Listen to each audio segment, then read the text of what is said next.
Good afternoon, ladies and gentlemen, boys and girls, children of all ages. It's a Monday afternoon. We're live.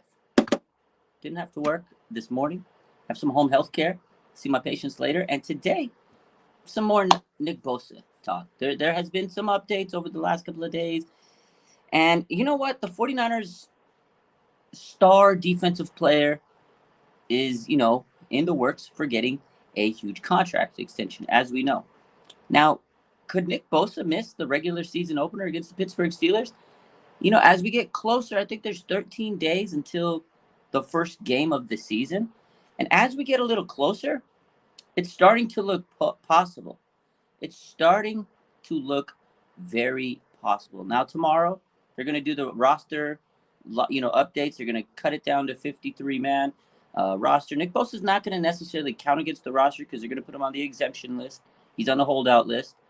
So they have some time. They have 13 days, okay? On Friday, John Lynch was asked, and he said straight up, he says, yeah, I believe he will be on the field on week 1. He didn't sound too confident, right? He says, we have a lot of work to do, and we'll continue to do that. He's a great player. We want him here. We need him here. And he says he'll get a special contract because he's a special player. But the thing he said is we have a lot of work to do. You have 13 days to get this contract done. What do you mean you have a lot of work to do? I'm starting to get a little worried. Yeah, we got the Nick Bosa shirt to talk about Nick Bosa today. Where did I get it? I believe I got it from Fitted Studios on Instagram. Don't quote me. I got to remember. I get a lot of people that, reach out to me. I believe this was Fitted Studios. I'm not 100% sure. I'll have to look at, all the people that sent me stuff last year, but this is one of my favorite shirts. I love it. Y'all need to get this shirt. But anyways, today, Ian Rappaport was on the Pat McAfee show. That's his boy. Pat McAfee's boy is Ian Rappaport. And, this is what he says. He says that he doesn't think that anything is imminent right now, that the deal is not even close to being done. He says they're not there yet, and I don't get the sense that they're close at all. So I don't get the sense anything is imminent. This is from Ian Rappaport, NFL Insider.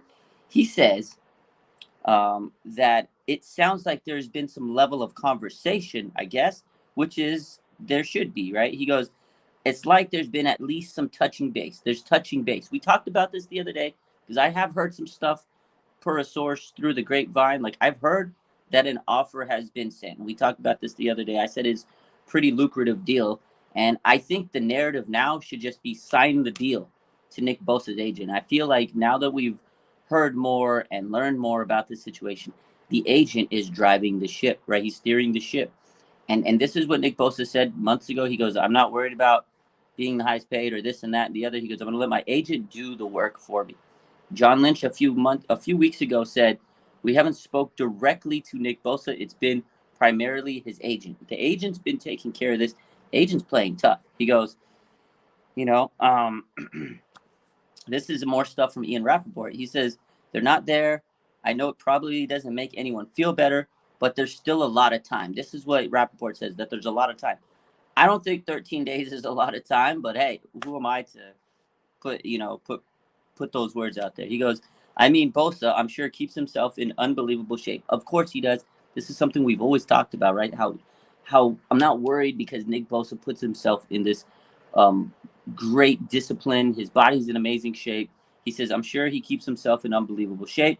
I don't think he's going to need a lot of an acclimation period. So even if he shows up 5 days from now, I'm sure he'll be ready for the season. And I think that's the sense the 49ers have gotten through the whole offseason. He doesn't need to be a training camp. He doesn't need to be a preseason. Nick Bosa's Nick Bosa. He's great. He doesn't need to go practice. He'll show up to practice 3 days before the season starts, and he'll be fine. Like I think that's what they feel like. But at the same sense, you just want him to be there because now it's starting to get a little bit worrisome. And can Nick Bosa miss time? Absolutely, to prove a point. To prove a point. Anthony says, Rappaport ain't legit, though. I don't trust the guy much. Honestly, I feel like I trust Rappaport more than I trust Schefter at this point. I think so.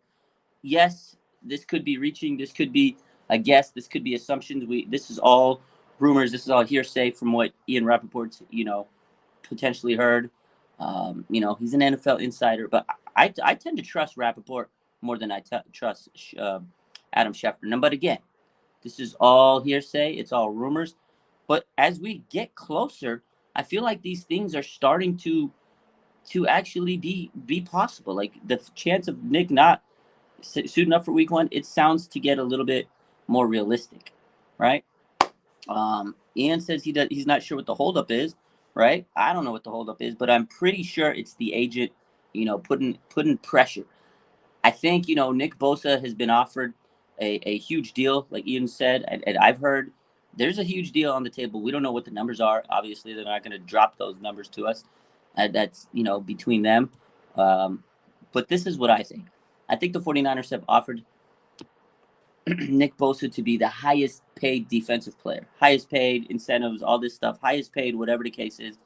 But I think Nick Bosa wants to be the highest paid non-quarterback, not just defensive player, the highest paid player that's not a quarterback. I think that's what his agent is pushing for. He's trying to push to be the highest paid non-quarterback. Quarterback money is crazy. Nick Bosa is essentially going to be getting quarterback money with this deal when it's all said and done, which is kind of crazy. And do the 49ers want to make that happen? Do they want to set the market? Do they want to take the precedent? Because they've kind of made some big decisions over the last couple of years, right? Hit or miss. They missed on the Trey Lance. Do they want to take this big, dang, crazy deal and set the market?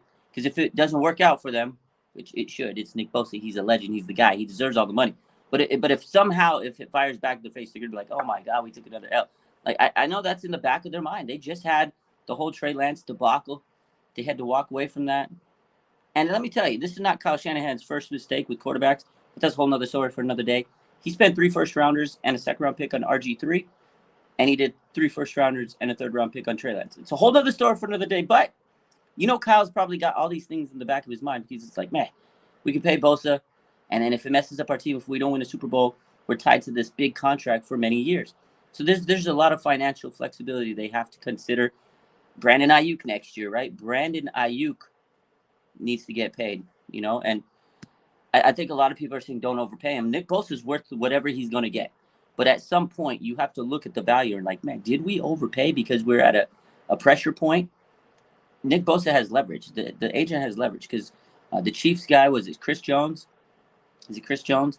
Their defensive lineman. Like, he's also one of the best defensive players in the NFL. He's holding out. He's not paying. I think maybe Nick Bosa's camp was hoping, or maybe the 49ers were hoping that he'd sign, kind of set a market, and they can have a benchmark to say, hey, look, he was their best defensive player, helped them win a Super Bowl. Nick Bosa is relatively in the same lens. Maybe we can reach a number around there.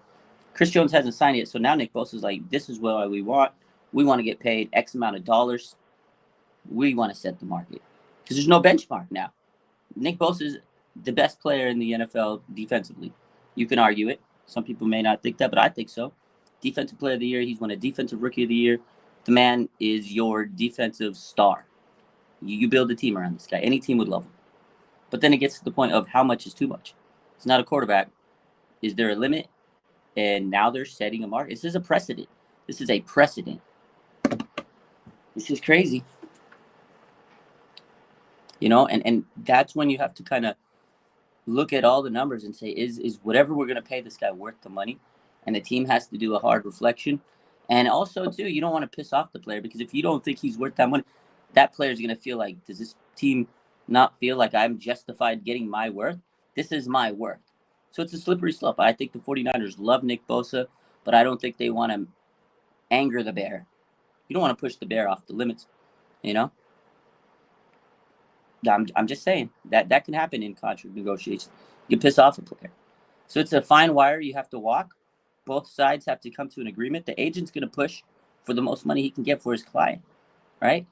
He's going to push for all the money he can get for his client because he's worth it. And the client and the agent knows the more money he gets for Nick Bosa, he's going to get more money in his pocket. Obviously, it's simple economics. But at the same time, the Niners need to consider their future, right? You got to remember, there's Brandon Ayuk next year. They have a future. Right now, they're not paying their quarterback much money, so I think that's going to help them in this case. But you do have to consider all options. Do you want to keep this window open for a long time? Would this deal handcuff them? And that's something you have to look at. They have a high amount of contracts to some of their best players, and that's the price you pay for drafting and developing these star-studded players, the Super Bowl roster. Like, it is getting to the point where it's like, man, can we afford everybody? You got George Kittle, you got Fred Warner, you got Kyle Juszczyk, Trent Williams, Deebo Samuel. They're getting paid a lot of money, as they should. But at some point, it's like when teams buy the best players, right? You buy the best players, you try to get a Super Bowl championship, you get rid of all your draft picks. In a sense, the 49ers are in the same boat as like the Rams. They bought all these great players, but then they didn't have a team to show up for it after they couldn't afford anybody. 49ers did it differently. They drafted well, they developed their team, but now it's getting to the point where they may not be able to afford everybody. They're going to lose players, and they already have, right? They've lost the DJ Jones, they lost the Laken Tomlinson, they've lost players over the years, Jimmy Ward, Aziz Al-Shir, because they can't continue to sign some players. But you have players that deserve the money that you've developed that you have to keep. So it's a slippery slope. And you have to continue to draft and hope you continue to hit on these draft picks. And that's the gamble. Like sometimes you hit, sometimes you miss. They've hit on a lot. Thank God for Brock Purdy. And they've missed on a lot. It was unfortunate for Trey Lance. So it is a tough position to be in for the 49ers. I think Nick Bosa will get paid, but when? And I know that Nick Bosa's contract is going to blow up the market. And can the 49ers sustain that for years to come? And no matter what happens, when the 49ers make this deal, there's going to be people that criticize the deal, say you paid too much for a non-quarterback. You paid too much for a defensive player. And the moment he gets hurt or has a bad game or something, if anything like that happens, people are going to criticize, oh, you paid him X amount of money for nothing. And then also at the same time, you better hope that the other players on the defense can help out Nick Bosa, because last year he was tired by the playoffs. Thankfully, they got Javon Hargrave, but I still don't think there's good enough edge rushers on this team to help out Nick Bosa. But we'll see. CJ Gray says the Hargrave contract was a big mistake. Also, Oliver, I don't think the Hargrave contract was maybe necessarily a mistake. You had to pay that guy. You had to get some help for Bosa. Like Bosa needs that help because you screwed up on Hargrave or Kinlaw, messed up. You had to fix that. Basically, Hargrave replaces DeForest Buckner because Kinlaw never did. Unfortunately, that was a scrap. And yeah, Hargrave, I think he needed to be on this team to help Nick Bosa, but the contract definitely it hurts. And yeah, Isaiah Oliver, I mean, it's a couple $1 million, but it's a couple $1 million you could have used, and that was a bad miss. You missed on that free agent so far. I mean, maybe he'll come into the season and make us eat crow, but right now, doesn't look like it. And Steve Wilkes stood by that guy. Oh, he's the best free agent cornerback. Doesn't look like it. And then Miles Hartsfield, I know they didn't pay him a lot, but still, you got some guys you threw some money at and didn't work out. So you have to be concise to make sure you're hitting on players. You're not going to hit on every player, but man, some of these free agents might come back to bite them. Haters are always going to hate. Absolutely, that's true. I mean, there's going to be haters that are going to hate on this deal no matter what it is, no matter what happens, but it's still something that, you have to consider for the whole future of this team. It's going to be a monumental contract. From looking at everything, hearing all the news, like this is going to be a record-breaking contract. And I think at this point, the 49ers just need to figure it out and say, here, we're going to give you the money. But at the same time, I know they're looking at everything. And again, if they have given him an offer, which is the case from different insiders and things that, people have said, like there is an offer on the table, whatever the case, I'm just going to throw some examples out there. Let's just say that the 49ers offered him $38 million a year. We're just using hypothetical, okay? Let's just say they offered him $38 million a year. I know that's a big number. We're going to use it for the hypothetical, this exercise here. Let's say that his agent says, no, we want 41. Okay, so that's a $3 million difference. To go back and amend those contracts, and let's say the 49ers say, okay, yeah, we'll do it. We'll meet you because we need you on the field. We'll figure it out. Let's say they agree to the $3 million difference a year. They have to go back through all those contracts, figure out all that stuff, rewrite it, and that kind of work takes Parag about 2 months. Sometimes it could take him up to 2 months, a month to two, maybe a little bit more, maybe a little less, somewhere around there, right? He has to go and do 4 to 6 to 7 weeks of work, 2 months of work in 13 days or less, actually less, because they want him on the field practicing next week, right? They need a practice next week, right? He needs to be there in like 4 days, 2 days, 3 days, whatever the case. He needs to do 2 months of work in a matter of days. So that's why it's taking a long time. That's why it's a little nerve-wracking, and I think that's why the front office is a little uncertain if they're going to get it done. Like, you don't know if Parag can get all that work done in a matter of days. So that's where I think that the no deal's imminent. It's got a lot of work to do. That's where all the the uncertainty is. Parag's got a lot of shit to do. I know they had all off season. They did have all off season, but now it's getting to the point where there's still pushback. They still haven't made an agreement. So it's an interesting position. It's an interesting position.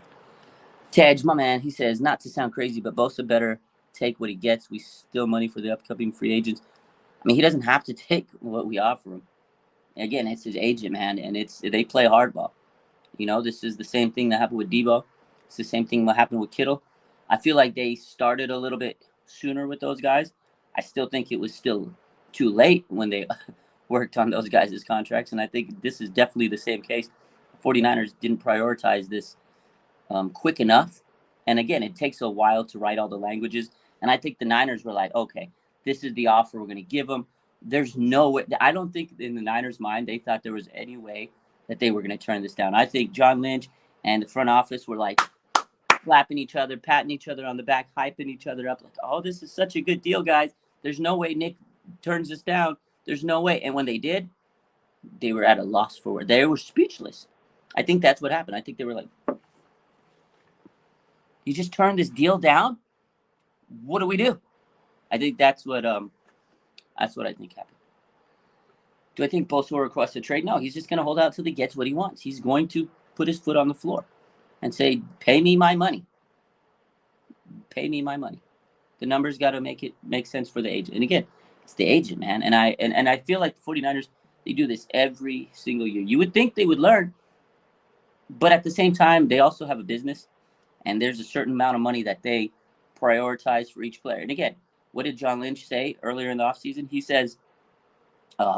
said that they've prioritized a certain amount of money.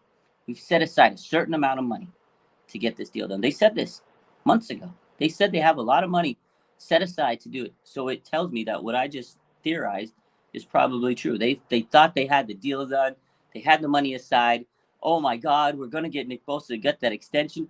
They offered it, and they said, what is this? Give me more. Give me more. Give me more. That's what the agent said. He says, give me more. What is this? We want more. We can give us more. I think that's 100% what happened. In my opinion, my take on this, my situation, reading the room, covering this team for a few years, I think that's what happened. And I'm sure everything will come out when everything is all settled, like it always does. But I think that's what happened. Now, whose side is wrong? I don't think anybody's side is wrong. It's a negotiation. If you guys go to a job and you go and you have to negotiate your salary or you're negotiating a raise, this is what's going to be. You're going to stay firm on your number. They're going to stay firm on their number. Sometimes it takes time. I was in the middle of a negotiation myself at work. It took them like 2 months to figure everything out because I wanted a certain amount and they wanted to pay me a certain amount. And they said, well, look, your benefits and this and that. And I was like, well, I don't care. I can get this offer somewhere else. And I stood firm. They stood firm till we figured a common ground. It takes time. And for this big money, I'm not making big money. I'm making patty cake next to what Nick Bosa is going to be making. You know what I mean? I'm making patty cake next to what Nick Bosa is making. And it took me 2 months to figure out my new salary at my work. It's crazy. It's crazy. CJ says they had a slightly higher than TJ Watt deal ready, and Bosa wants way more. I think you're right. I think they had it a little bit higher than TJ Watt. I think they were like, okay, we'll get him paid a little bit more than TJ Watt. He'll be happy. And I think they said, no, we want more than that. I think that's probably a logical thought on this situation. I definitely think that's a very logical thought on the situation. It's a good point. It's a good point. TJ Watt, right? He set the market. You look at the market. Okay, we're going to reset it. We're going to go above whoever set the market before at edge rusher, right? TJ Watt was the highest paid edge rusher. So now, Nick Bosa's now become the best edge rusher. You pay him more than the previously highest paid edge rusher. I think that's a very logical statement right there. And for Nick Bosa, he says, no, we want more. Well, his agent. And again, I feel like they want to be the highest paid non-quarterback, the highest paid player in the NFL that's not a quarterback. I think that's what they want to do. That's my take on it, the way I see it. I got 13 days, guys. 13 days. Miami gets Bosa now. I don't think they trade him. There's no way they trade Nick Bosa, because if you don't have Nick Bosa on this defense, you're not winning a Super Bowl. There's no way the 49ers win a Super Bowl without Nick Bosa this year. Absolutely not. They need to pay this man. They just need to pay the man. Because if you don't have Nick Bosa on this defense, you're not winning a Super Bowl. I will. I'll stand 10 toes down on that take. Whether you like it or not. That's it. Did I hear about Kyler Murray and Colt McCoy? Yeah, I heard they cut Colt McCoy in Arizona. I don't think Kyler Murray's going to play this year. They're getting number 1 pick next year. They'll probably get number 2 pick. They're going to get Caleb Williams and Marvin Harrison Jr. most likely. D-Chip says, we're toasted if Nick Bosa doesn't play. It's the reality. They're not going to be able to stop the run because he sets the edge. They're not going to be able to stop quarterbacks. And no disrespect to Clelin Ferrell and Drake Jackson, they need Nick Bosa. Drake Jackson and Clelin Ferrell should not be your top 2 pass rushers. Absolutely. Absolutely not. You cannot have your top 2 pass rushers being Clelin Ferrell and Drake Jackson. No disrespect. Nick Bosa could get 20 sacks. Clelin Ferrell and Drake Jackson probably won't get 20 sacks combined. That's all I'm going to say.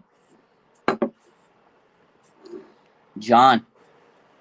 CJ Gray says Bosa is looking to get 35 to 40 million this season per season. I think that's absolutely true.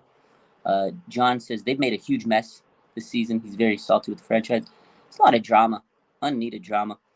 That quarterback situation really took an ugly turn this offseason. I mean, the 49ers are the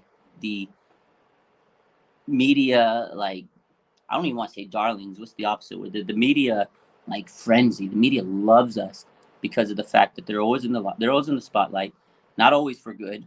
There's a lot of dramatic reasons why the 49ers are looked upon, right? People love the Niners because they always have juicy stories, juicy gossip. There's high level players. You have Debo, he's in the spotlight. Brandon Ayuk, Kittle. People love to see Kittle out there. Debo, Bosa, Fred Warner. So many high personality type guys. And then sometimes there's drama. If you have all this star power and you lose, people will just roast you. And then there's decisions they've made that haven't always been good. There's been some great decisions. It's just a team that people love to follow. The media loves this team, whether it's good or bad. And this year, just like most off seasons, it's been very dramatic.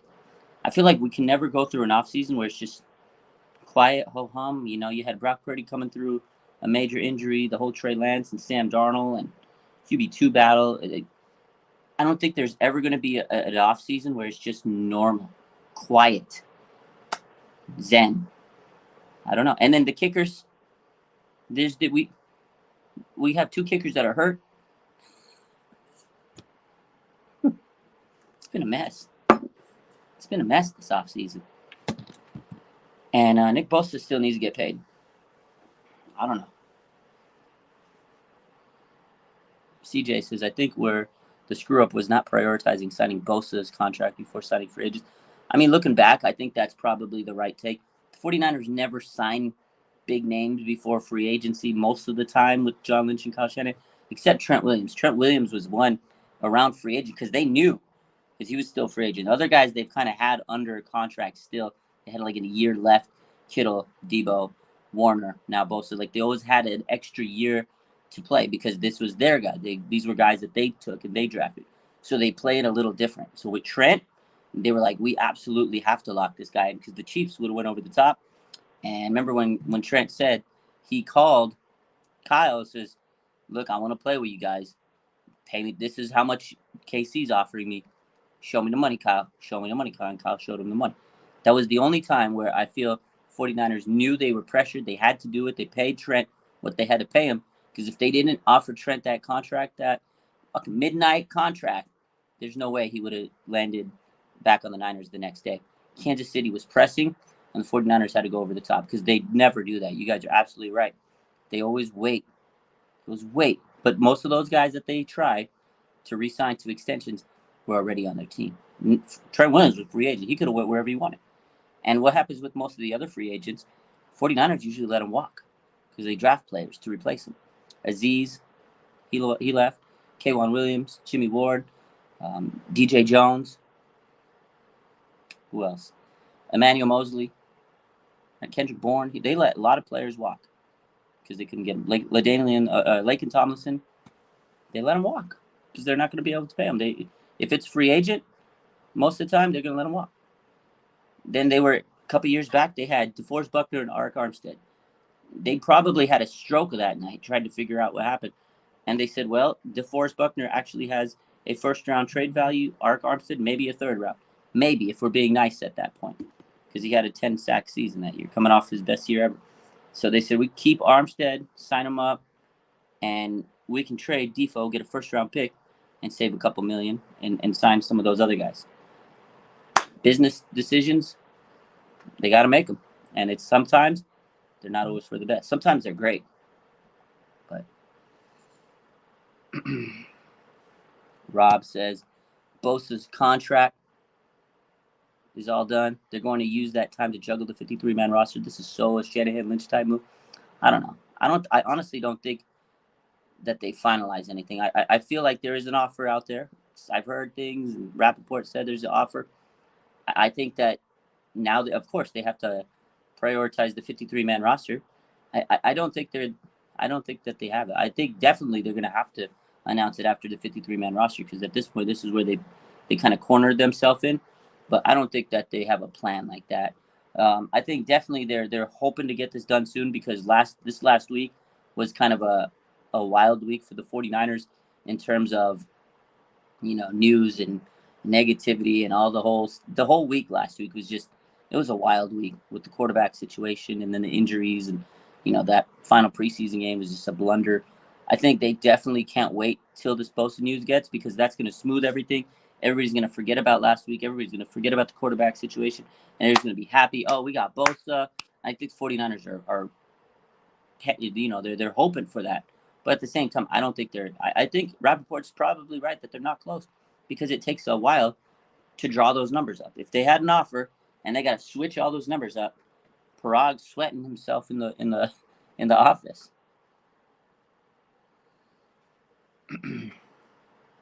Nigel says, I was hoping we could have picked up the kicker the Chargers dropped. Yeah, I think the Titans dropped a kicker too, Michael Badgley. Chargers traded a kicker today, or the Browns traded a kicker. They cut their 4th-round kicker. Don't draft a kicker. I think moving forward, the NFL needs to learn, don't draft a kicker. Just wait till the undrafted rounds. Don't draft a kicker. My man John says, I'm willing to bet Kyle begged the organization to sign Trent for that money. I absolutely wouldn't be surprised, because they needed that money. They needed to sign Trent. When Trent called him and he says, pay me, Kyle, I bet you Kyle, he gulped. He probably soiled his pants, and he probably called John. He called Jed. He says, guys, we have to sign Trent Williams. He's going to sign with the Chiefs. Give me the money. I need to sign him. And they did it. Thank God. Could you imagine this offensive line without Trent Williams? Jalen Moore, starting tackle? Would have been bad. Is it time to panic? I think it might be. Zaytoven, what's up? Rob says, I heard the numbers were worked out, but the years are where they differ. Okay. That's possible. Again, I know there's a contract out there. It's been reported. Rappaport said it. I've been told. Who knows what the actual situation is? Because, again, if there's something offered and they got to fix it, they could be years. It could be, numbers. It could be incentives. Who knows what it is? But there's something that's holding it up. Again, the 49ers love to add incentives to their contracts. They like to kind of backload things. So there could be some language in there. Maybe it's a certain, incentive kicker or bonus kicker. You make the All-Pro, you make the Pro Bowl, you make this, you win another Defensive Player of the Year, you get an extra $3 million or blah, blah, blah, blah, blah. Because they throw those in there, those incentive kickers, because that is money that they can use. They can say, hey, look, your contract could be worth up to this, but their base salary is a little different. So you're absolutely right. Who knows what the holdup is? It could be the years. Maybe Bosa doesn't want a 4 or 5 year deal. Deebo Samuel, his contract was about the years. Remember Deebo, 3 years, because he knows after 3 years, if he has another amazing year, he can justify getting another huge extension. 4 or 5 years, you're locked in a little bit more. You might not be able to get another mega extension. So it could be the years. You're absolutely right on that. Werewolves of Sanger. So he says Bosa has a greedy agent. Agents are greedy general. In general, you're right. He says I deleted Instagram and can't hear updates. I will be here more often now. Thank you. Yeah, no doubt. I don't post as much on YouTube. I come in every day. I do a live show. So I don't post as much on Instagram, but I do try to keep the YouTube update and stuff. So appreciate you. Debo didn't have a good year after he signed the contract. Yeah, but there was a lot of context that goes into that. He couldn't even practice because he had to keep his body safe because that whole situation dragged out for too long. If he would have went hardcore in his training, he would have possibly got hurt. I'm not saying he would have, but there was a risk. So it dragged out, and you're absolutely right. He even said himself he was not in shape. He didn't train as much as he wanted to, and you're right. Deebo Samuel had a very down year last year for Deebo Samuel standards. It was actually a decent year compared to other players if you look at his numbers. But in terms of Deebo Samuel, it was a bad year. He was definitely out of shape. This year, he trained his butt off. He looks like he's ready to go, earn that contract, been a leader. He's skinny Deebo this year. So I think he'll have a huge year, a bounce back year. But those are things you worry about, Nick. I don't worry that Nick's going to come in out of shape. Like, could you imagine Nick coming in with the gut, with a Deebo little dad bod, little flap there? I don't see that with Deebo. Deebo's got, a different mindset than Nick Bosa. Nick Bosa is so disciplined. This man, all he does is work out and spend time on his yacht. He's coming into camp in shape. And I think that was one reason why I feel like the 49ers waited for so long. They're like, Bosa doesn't need to practice. Bosa's fine. He's in shape. But at the same time, the more they were comfortable with waiting, now we're here at this point. They dragged it out. Right? Yeah, CJ. Debo was saving himself for the contract, 100%. That's what he did. It sucked because they dragged it out. And he was like, all right, I'm just going to sit, eat onion rings, and not train. Okay, we got the contract. Because I remember as soon as that contract started, bro, he was posting videos of him working out.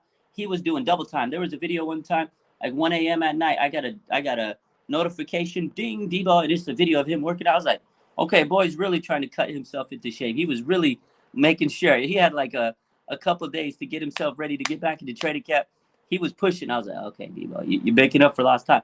Nick Bosa, I don't worry about him being in shape, but you still worry because what if this drags into week 1 and he doesn't play? That's my biggest concern with Nick Bosa. If he doesn't play week 1, the Steelers game will not be an easy game. It's not going to be an easy game with Nick Bosa. If we don't have Nick Bosa on the field week 1 in Heinz Field, woo! It's going to be, might be a bad outcome. That's all I'm going to say. Might be a bad outcome. Eating onion. You like that one? Debo over under 2.5 carries a game. I'm going to go push. I think he'll have about 2 to 3 a game. I think that's he's going to have a lot of carries this year. They're going to use him the way they need to use Debo. They're going to get the ball in his hands however they need to, any means necessary. They're going to throw him the ball. They're going to hand him off the ball. And you got to remember, Deebo Samuel still has rushing incentives in his contract, right? He still has to get, if he gets 3 rushing touchdowns, if he gets 300 yards rushing, he gets like certain millions. There's markers in his contract. So Debo's going to want to run the ball. Debo's going to want to rush the ball and get rushing touchdowns. You're absolutely know he's going to get 2 to 3 carries a game because he wants that money. He wants that bag. You know he has those incentives in his contract.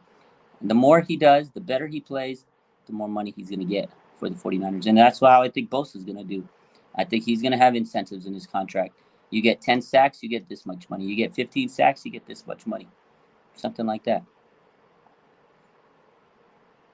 What's up, Randy? Billionaire Benji says Kenny P. He D's our defense without Bosa. Kenny Pickett looked good in preseason. I'm not going to lie to you. And we'll see how he does in the regular season. But he's looked good. I think without Bosa, if you don't get enough pressure on him, you give him time to throw, he's going to be throwing to Pickens. That boy Pickens is a cold-blooded receiver, man. That receiver is so good. Whew.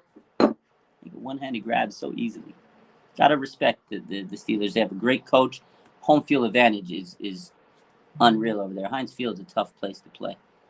Respect to Pittsburgh. Minkah Fitzpatrick. Hopefully Kyle Juszczyk can give another stiff arm from hell, but Minkah's good. TJ Watt's good. You got a great team. Najee. I like Najee. Werewolves, Debo, and CMC in the same backfield is going to drive opposing teams crazy. You know, it's going to be fun this year. You get a full year of CMC, and Debo's in a whole different level this year. He's back to his 2021 form. He's healthy. He's skinny. He's in shape.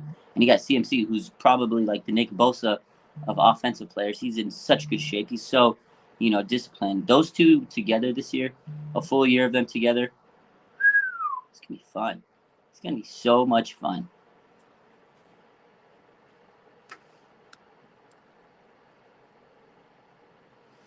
I'm terrified of that week 1 game against Pittsburgh, says Sati. They're a gritty team. They are a gritty team, man. That's a gritty coach. Raphael says, 49ers have 11 picks. Should they use some of these picks to get a player before the trade deadline? I think they would if they need someone. The 49ers have shown that every single year, well, not every single year, but through the past few years, if they need something, if they're struggling, if they need an uptick in production, offense, wide receiver, you did Emmanuel Sanders, you got CMC, if they need a defensive play, if they need something to get them over the edge, they'll go trade. They got 11 picks. They got a first-round pick this year. CJ says we're going to light the scoreboard up. That offense looks good, though. You're right. I think they could light that scoreboard up. Barnett from Philly. I don't know. He has talent. He was a former first-round pick. He had a lot of penalties in his career. He got injured. He's kind of had a lackluster career in terms of where he was drafted by Philly. But, hey, he's talented. Maybe you can get him for a 4th-round pick. All I'm going to say. Maybe you can get him for a 4th-round pick. I think the 49ers just got an extra 4th-round pick. If I'm doing the math right, if you know what I mean. I think the 49ers just got a 4th-round pick, didn't they? There was a trade last week. I don't know. Lenore is slot right now. So who's CB2? It's supposed to be Lenore, but the thing is, Steve Wilks says he's going to rotate these guys at slot. Like sometimes he'll put Womack there, sometimes he'll put Lenore there based on the matchups. Steve Wilks has no clue who his slot cornerback is. I don't know about Ambry Thomas. I don't know if he's going to make this final roster. So I hope they keep Lenore CB2 because he looked good last year there, and Mooney Ward. But last year you had down the stretch you had Jimmy Ward at the nickel. Now you got nobody at the nickel. You don't know who you have at the nickel. Isaiah Oliver. I don't know. The 49ers have brought in 2 kickers for workouts. They've officially brought in some kickers for workouts. We'll see. Who did they bring in? Tristan Vizcaino and Taylor Russolino. Oh, boy. Praying for a Luther return, yeah. Tristan Vizcaino and Taylor Russolino. They brought those 2 men in for workouts today. We are down bad at kicker, guys. We are very down bad at kickers. We are doomed, says Ari. Kind of down bad right now with kickers, man. I don't know. This is per Matt Mayoko. Just now, the 49ers brought in 2 kickers for workouts today. Tristan Vizcaino and Taylor Russolino. He says Vizcaino spent 1 game in San Francisco in 2020. He was 3 for 3 on field goals, including a long of 47 and 2 for 2 on PATs. Russolini is 34 years old. Last kick for the Arlington Renegades of the XFL. Stop it. Oh my God. This is so bad.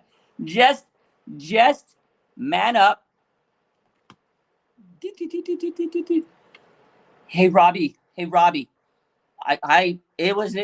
I'm so sorry. I am so sorry. Robbie, please sign with us.